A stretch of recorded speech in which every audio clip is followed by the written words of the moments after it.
Video ప్రారంభంలో ముందు అన్న సంగీతం, నల్ల స్క్రీన్. ప్రారంభంలో ఏదీ లేదు, వెలుగు లేదు, శబ్దము లేదు.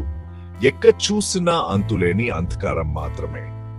అప్పుడు దేవుడు తన వాక్యంతో ఈ ప్రపంచాన్ని సృష్టించడం ప్రారంభించాడు. మొదటి రోజు వెలుగు కలుగుగా అని దేవుడు పలికాడు. అప్పుడే అంధకారం కోయబడినట్టుగా వెలుగు ప్రత్యక్షమైంది. దేవుడు వెలుగును పగులు అని, అంధకారాన్ని రాత్రి అని నామకరణం చేశాడు. రెండవ రోజు ఆకాశాన్ని సృష్టించాడు.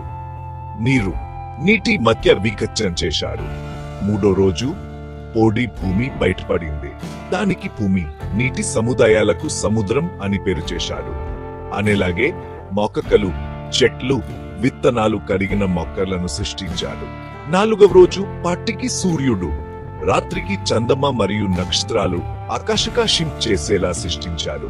ఐదవ రోజు సముద్రాల్లో చేపలు, ఆకాశంలో పక్షులను సృష్టించాడు. ఆరో రోజు జంతువులు, పశువులు, అడవి ప్రాణులు అన్ని సృష్టించాడు. చివరిగా తన స్వరూపంలో మనుష్యుని సృష్టించాడు. ఇలా 6 రోజుల్లో దేవుడు సృష్టిని పూర్తి చేశాడు. 7వ రోజు విశ్రమించాడు, దానికి ఆశ్రమించాడు.